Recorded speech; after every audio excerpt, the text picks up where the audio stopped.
El Andaluz. Continuamos con Antes de Medianoche.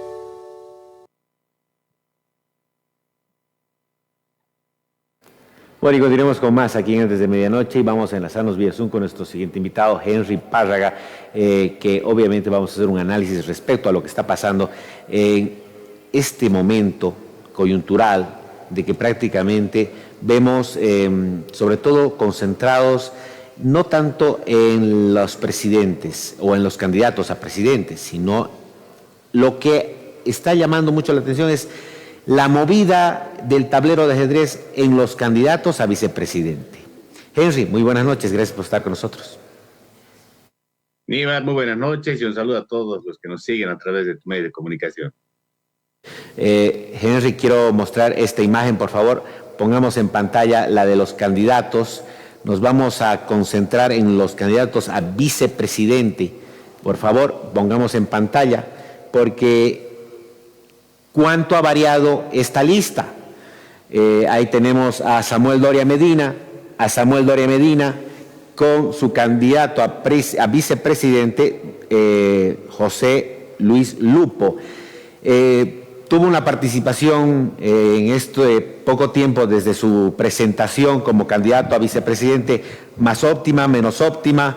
¿Le ayudó la imagen de Lupo a Samuel Doria Medina o no? Esa sería una interrogante importante. Y lo mismo pasa con el candidato a la vicepresidencia por Tuto Quiroga, Juan Pablo Velasco, que últimamente ha tenido unas declaraciones bastante interesantes.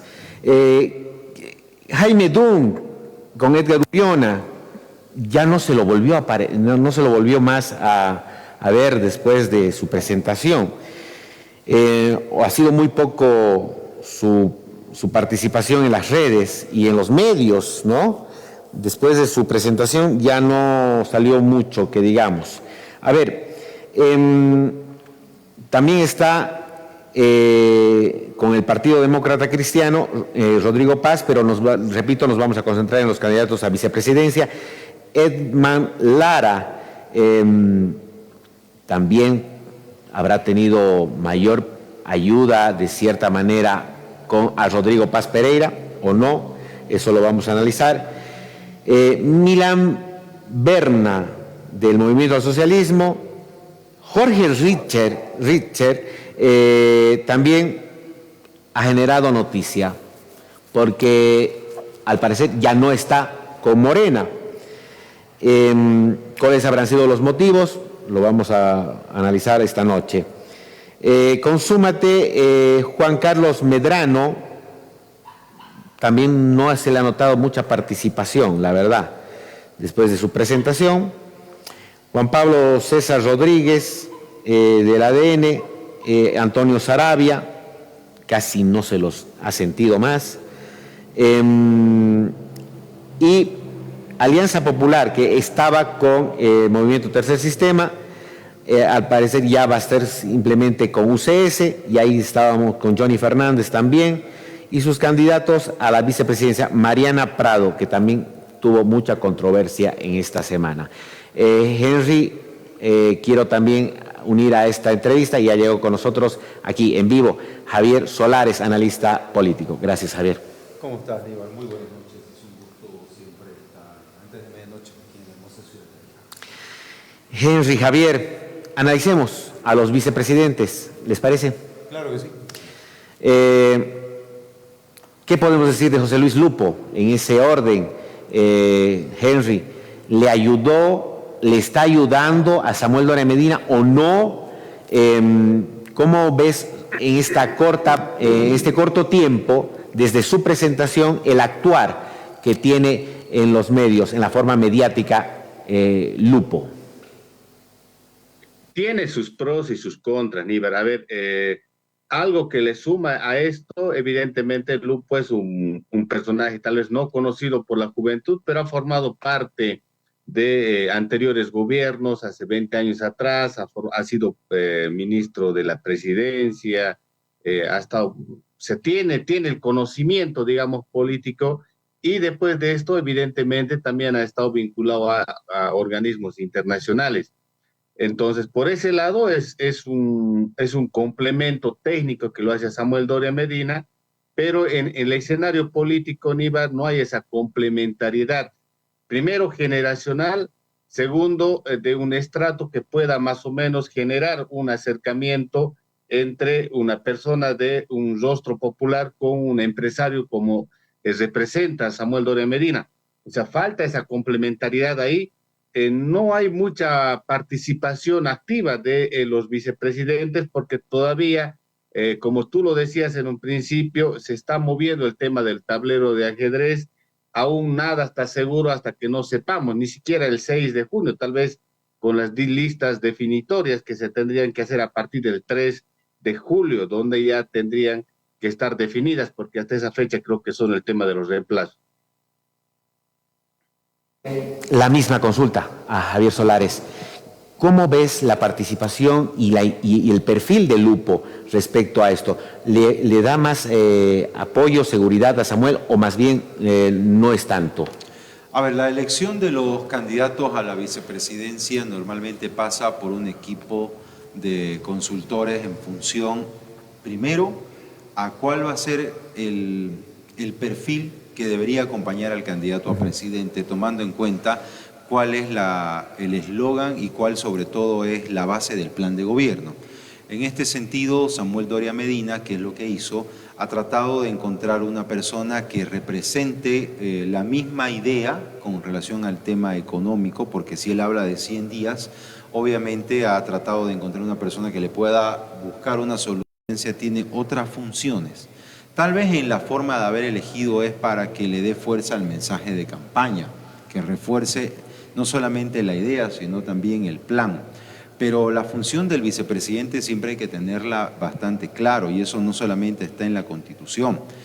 Hay que tener una experiencia política, sobre todo en el manejo de conflictos, de cómo generar puentes entre las diferentes bancadas, porque si la elección se va a llevar adelante el 17 de agosto, pues sin lugar a duda vamos a tener por lo menos unas 5 bancadas, mínimamente, aunque sea de 2 o 3, uno y los otros de 5, de 10. Lo más próximo, 5 bancadas. Por lo menos unas 5 bancadas vamos a tener. Entonces yo creo que esto le va a jugar una situación de mucho, tendría que tener un juego de cintura política muy importante, sobre todo el vicepresidente, porque no es simplemente ser el presidente nato de la Asamblea, tiene que tener una coordinación con el presidente del Senado, con el presidente de las cámaras de diputados, pero también tiene que saber acceder a cuáles van a ser las condicionantes. ¿Cómo tiene que ser ese? Y ahí quería llegar, muy bien, Javier, porque ahí quería llegar con esto. A ver, el que toma las decisiones ejecutivas es el presidente, sin duda alguna, pero con esta controversia que está habiendo posiblemente, o que va a haber posiblemente en el Parlamento, con estas elecciones, donde se genera, como dice Javier, aproximadamente 5 bancadas. Puede ser un poco menos, un poco más, pero por ahí va. A diferencia de lo que hemos tenido en esta gestión. Ahora, ¿cómo debe ser ese perfil del vicepresidente? Por eso es que estamos analizando los perfiles hoy de los vicepresidentes. Porque va a cumplir un rol trascendental, claro, importante. Yo creo que es el más importante en este momento, porque ¿cómo tiene que ser? ¿Un tecnócrata? ¿Alguien con mucha capacidad gubernativa? ¿O en su defecto? Más bien tiene que ser alguien diplomático. Primero tiene que ser una persona que sepa encontrar consensos. Y para eso no tendrías que desde este momento tener un discurso agresivo, y sobre todo tendrías que empezar a buscar puntos de coincidencia en función a lo que se está presentando, y no solamente con lo que se pueda dar con los diferentes proyectos políticos, sino también por lo menos lanzar mensajes, en el caso de que el que fuera vicepresidente, lanzar mensajes en que el país tiene que avanzar en una dirección y que todos deberían apoyar, porque obviamente hay un ganador, que es un presidente, pero que en realidad el que le abre la puerta, el que tiene la llave en realidad para que esto se viabilice, es justamente el vicepresidente. Ahora, este vicepresidente tiene que tener una capacidad negociadora, políticamente... ¿Una capacidad negociadora tirando a diplomático o tirando a estratega?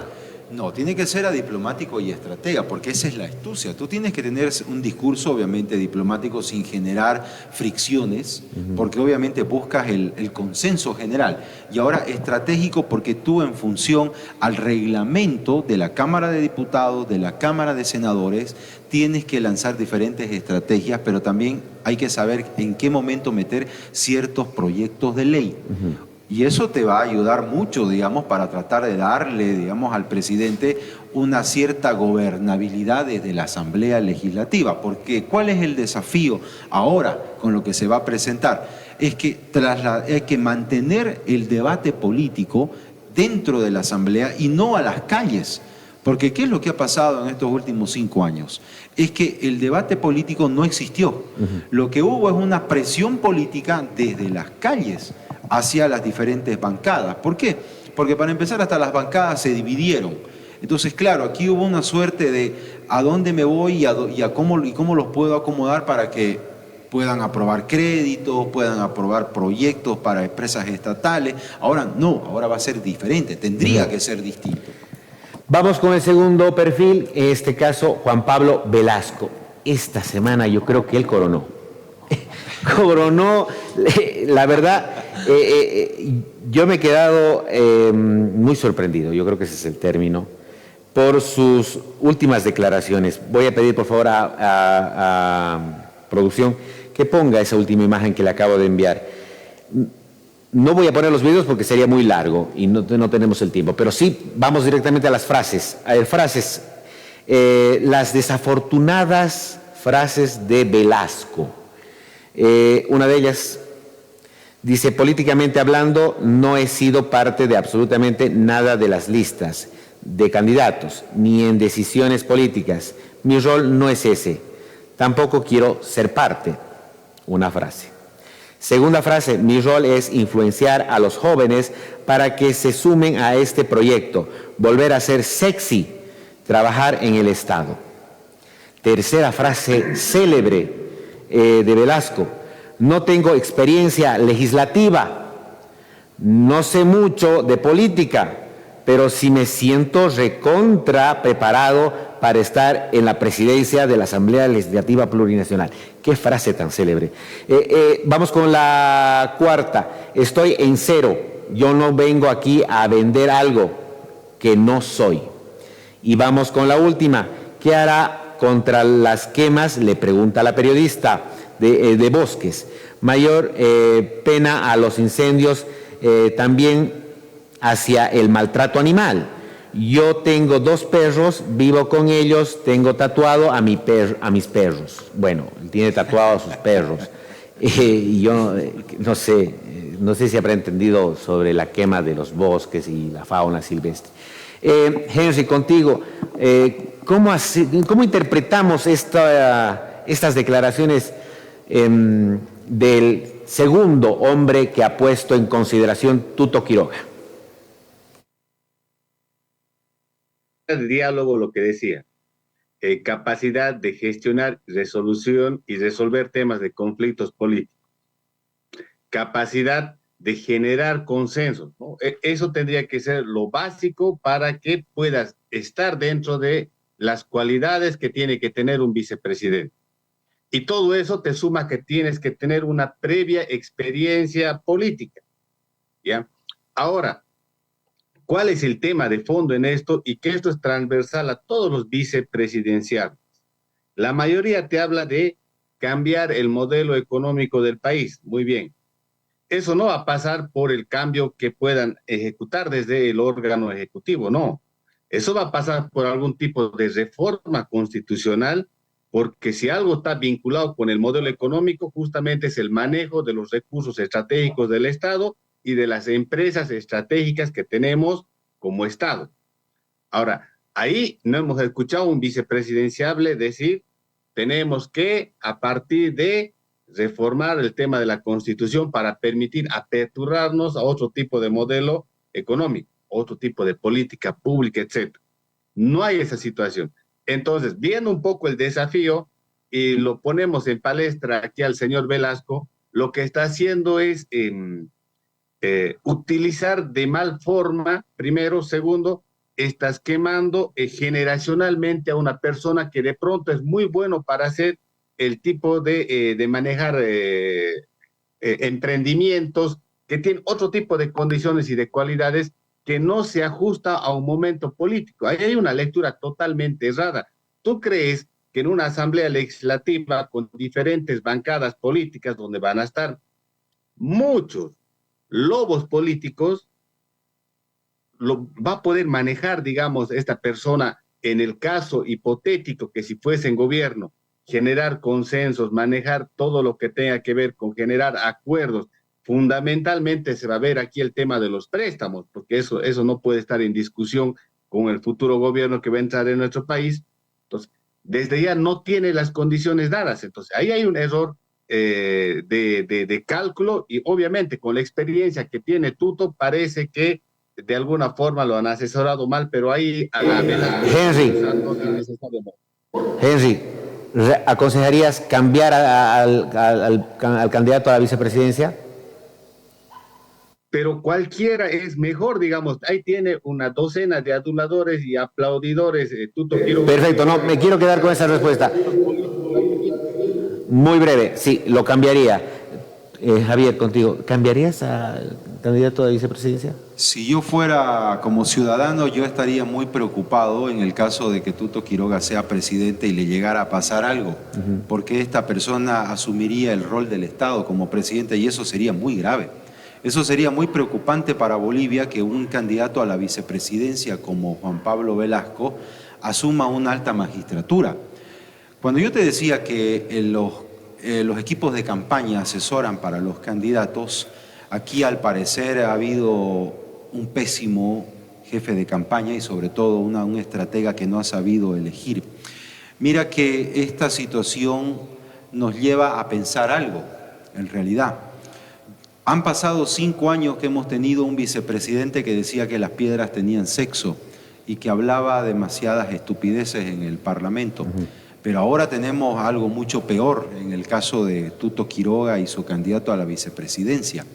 Yo no solamente diría que lo tendría que cambiar, yo diría que en realidad Tuto Quiroga ya prácticamente ha perdido toda credibilidad con esto y se convierte en un problema para el pueblo boliviano. Y yo lo voy a decir claramente, aunque conozca mucha gente de Libre y gente de Demócratas. Yo creo que esta situación tiene que llevarnos a pensar algo que ha sido ausente en estos últimos años. Yo creo que el pueblo boliviano merece respeto. Y para respetarlo al pueblo hay que presentar sobre todo futuras autoridades que tengan la capacidad por lo menos de saber gestionar, no escuchar este tipo de frases de decir yo no tengo experiencia política, pero sí puedo ser presidente. O sea, es una total incoherencia, una total contradicción. Voy aprendiendo en el camino. Voy a aprender en el camino. O sea, yo no quiero que alguien aprenda en el camino. O sea, Bolivia no es otra vez experimento para otros 5 años donde ya vamos a terminar de desplomarnos. Yo creo que es momento adecuado de que el ciudadano analice realmente y critique el rol de los candidatos a la vicepresidencia, porque no es simplemente dirigir la Asamblea Legislativa. Si uno se fija en la Constitución, el vicepresidente también tiene conducción sobre la política exterior de Bolivia. Claro. ¿Me entiendes? O sea, parece que es un diplomático. O sea, en realidad no entienden los candidatos el rol. O no han leído la Constitución Política del Estado, que ponen a cualquier persona solamente porque sabe hacer un TikTok, porque sabe hacer una aplicación, o porque es un amauta, más allá de amauta, es una persona que ha hecho polémica, digamos, con algunas declaraciones y que se cree defensor de la corrupción. O sea, no es así. O sea, hay que tener mucho cuidado y hay que tener sobre todo respeto. El pueblo boliviano necesita eso. Javier. Si no empezamos por ahí, pues prácticamente no tiene ningún sentido votar por estas personas. Vamos avanzando rápidamente, el tiempo no nos apremia. Jaime Dun y su candidato Edgar Uriona, rápidamente, muy cortito, Henry, ¿cómo lo ves? ¿Tiene la capacidad? ¿No la tendrá? ¿Cómo lo analizas? Muy brevemente. No, Edgar Uriona está perdido pues en los temas políticos. Él es un empresario así a fuerza de voluntad, que le ha ido muy bien en el campo empresarial, pero de ahí a poder tener la capacidad de manejar todos unos aspectos que hace a la vicepresidencia, de ninguna forma. Pero a la vez también aquí tienen que entender, claro, una cosa era Álvaro García Linera con 2/3 que levantaban la mano, otra cosa va a ser estas bancadas políticas donde van a estar intereses de por medio, entonces muy complejo. Ahí mira, ni siquiera Edgar Uriona o el caso del capitán Lara, que más allá de denunciar la corrupción en la policía, eso no lo hace pues vicepresidenciable de ninguna forma.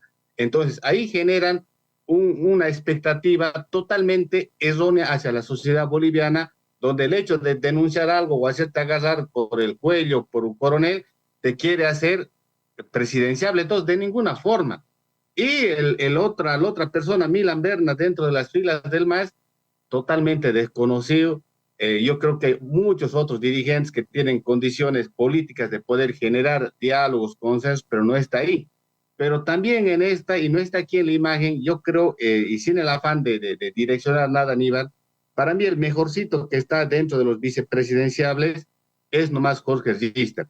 El hecho de haber sido vocero de Luis Arce lo ha puesto en un escenario donde ha tenido acceso a información y ha identificado errores que en la Asamblea Legislativa, por lo menos en la presidencia de la Asamblea Legislativa, en la vicepresidencia, perdón, del Estado, podría corregirlo y hacerlo un poco más eficiente, digamos, esta situación, porque es verdad, hemos tenido una ausencia de un segundo hombre al mando del Estado como David Choquehuanca, y eso no puede repetirse en el próximo gobierno. Gracias, Henry. Así como lo hizo Henry, ya prácticamente adelantándonos, Edgar Uriona, Edman Lara y Milan Berna. A ver, Edgar Uriona, yo no sé por qué Edgar Uriona crea un partido político cuando él ni siquiera tiene las condiciones para ser una autoridad dentro de una candidatura. Solamente porque es el dueño, él se impone como candidato a pesar de que él quería ser candidato a la presidencia, por favor. Edman Lara, la misma situación. Edman Lara no tiene ningún mérito simplemente por ser un ex policía. No, y sabemos cómo funciona, cómo es la estructura y el sistema corrupto policial. Por otro lado, ese señor Berman nadie lo conoce, yo no tendría ninguna opinión, pero viniendo del movimiento al socialismo, no hay de qué extrañarse. Ahora, lo que sí yo quiero centrarme es en realidad la candidatura de Richter. Uh-huh. Mire, Richter ha sido una persona que ha venido, sobre todo trabajando con varios gobiernos, pero por otro lado se ha destacado él propiamente, sobre todo con el gobierno con el actual gobierno. Uh-huh. Pero hay que tener en cuenta algo. Richter es una persona cínica. Richter es una persona que no dice en realidad las verdades cuando a él no le conviene. Y eso ha pasado durante los años en que ha sido vocero de la mentira, un vocero de un gobierno que nos ha llevado justamente no solo a terminar el despilfarro económico, sino que ha llevado adelante procesos y ha sido defensor de las acciones del presidente, como por ejemplo el retraso en la elección judicial, la falta, y ha justificado en realidad lo que no ha habido elecciones internas, y ha justificado sobre todo las metidas de pata del gobierno de Luis Arce, y él quiere ser vicepresidente. Uh-huh. O sea, tengo una imagen, pongamos por favor de Jorge Richter, no sé si, a ver, que era candidato o vicepresidente a candidato de Morena. Pongamos esa imagen porque dice, fracasa el binomio de Morena, Jorge Richter renuncia a la candidatura a la vicepresidencia. Henry, tú que estás más informado sobre el tema Morena, ¿qué nos puedes decir? Bueno, nos conocemos que esa información es falsa, sabemos que están obviamente terminando de hacer no los ajustes, te diría, pero toda esa propuesta que todavía falta estructurarlo de una forma más sólida, digamos, para que la población pueda tener conocimiento, pero hasta donde conocemos es falsa esa información, Níbar.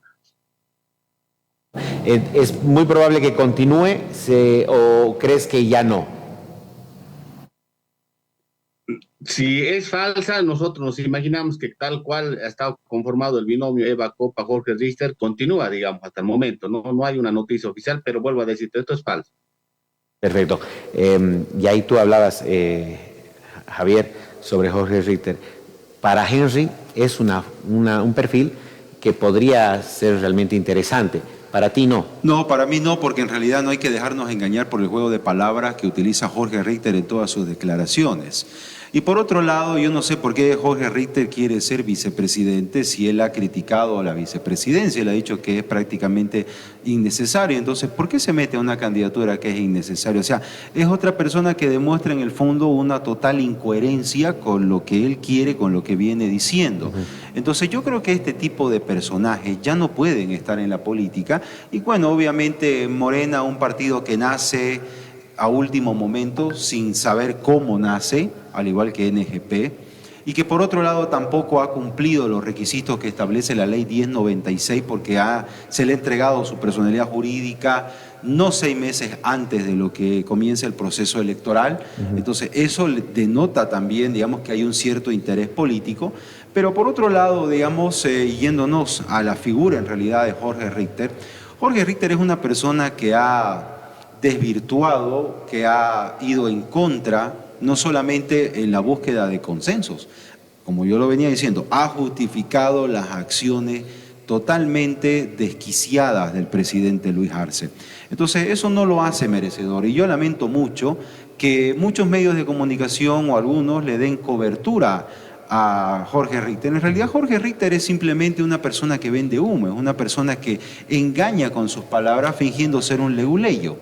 Perfecto. Vamos con la última lista de abajo y ahí solamente yo podría rescatar, vamos poniendo esa imagen porque en la segunda parte de esa lista de candidatos a vicepresidencia, efectivamente ya hablamos de Jorge Richter, nos queda Juan Carlos Medrano, que no lo he visto mucho salir en las redes, la verdad, a no ser que sea en Santa Cruz específicamente. Antonio Saravia también se ha mantenido con un perfil relativamente bajo. Pero quien ha salido poniendo bastante polémica es Mariana Prado y Felipe Quispe, que tampoco no le he visto ni siquiera aparecer. Nos concentremos en Mariana Prado. Como Henry, ¿qué crees que realmente pasó con Mariana Prado y quién crees que va a suplir a Mariana Prado? Bueno, más o menos con Mariana Prado lo que han tratado de hacer es en este binomio reemplazar, digamos, ¿no? Un Álvaro García Linera que pertenece a un estrato social, viene de otro tipo que no es del movimiento popular, justamente con Mariana Prado. Sin embargo, las observaciones y el descontento ha sido general, lo han obligado básicamente a Mariana Prado a salir a la palestra. No ha salido ella por ser candidata, ella ha salido ante una ofensiva fundamentalmente que se ha venido dando por diferentes tipos de dirigentes.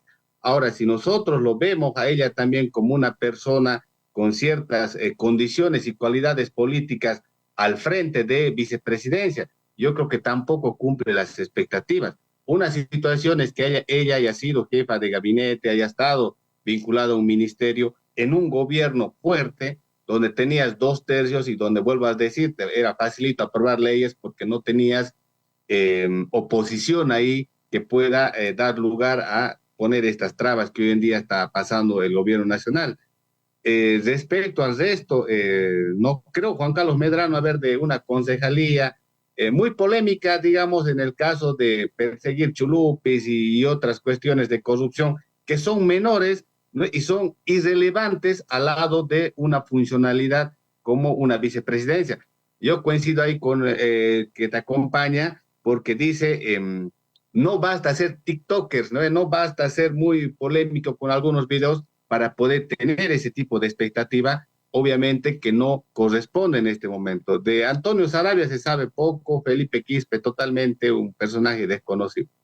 Muchísimas gracias, Henry. Para terminar contigo, Javier. A ver, Mariana Prado, una mujer que ocupó uno de los ministerios cómplices del despilfarro, porque el Ministerio de Planificación va de la mano con el Ministerio de Economía, y obviamente ella tiene que ser responsable de la catástrofe, del inicio de la catástrofe económica en este país. Los demás candidatos, por ejemplo, Juan Carlos Medrano, se deben acordar, él ha sido candidato a concejal aquí en Tarija, se fue a Santa Cruz con otro partido político, terminó con una agrupación ciudadana y ahora fundó otro partido, fundó una agrupación y se va de candidato con otro partido. Entonces yo creo que ese tipo de personajes no tienen ninguna credibilidad y por eso yo lo dije hace un momento. No hacer TikTok no significa de que seas una persona hábilmente política, inclusive aceptable para ser candidato a la vicepresidencia. Felipe Quispe nadie lo conoce, no puede venir nada tampoco de un dirigente del Alto, cuando en realidad su visión es muy cerrada.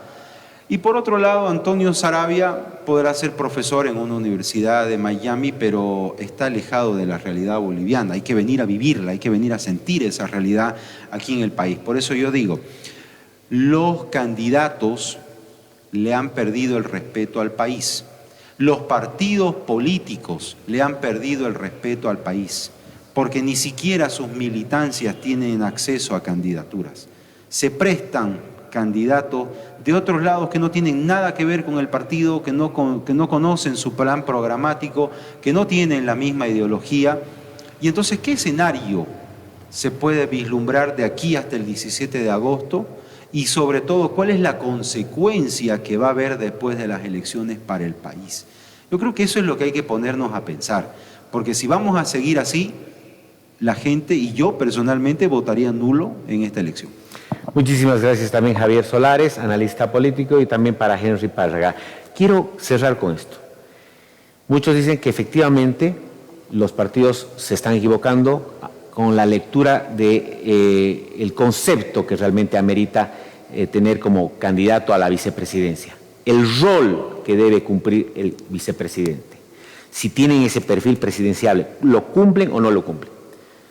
Sí, es verdad, se equivocan en su mayoría. Pero quien realmente me atrevo a decir que no conoce el concepto, el rol fundamental que necesita la vicepresidencia es el pueblo boliviano. El pueblo boliviano se deja llevar por el TikToker, se deja llevar por el que mata chulupis, se deja llevar por el que denuncia los actos de corrupción. Ese no es el rol de un vicepresidenciable. Por eso he hecho este análisis para que la población que nos está viendo se profundice, se informe sobre qué perfil debe cumplir el vicepresidenciable. Muchísimas gracias a ambos. Gracias, Aníbal. Buenas noches, un gusto. Vamos a la última tanda publicitaria porque tenemos el último bloque de antes de medianoche.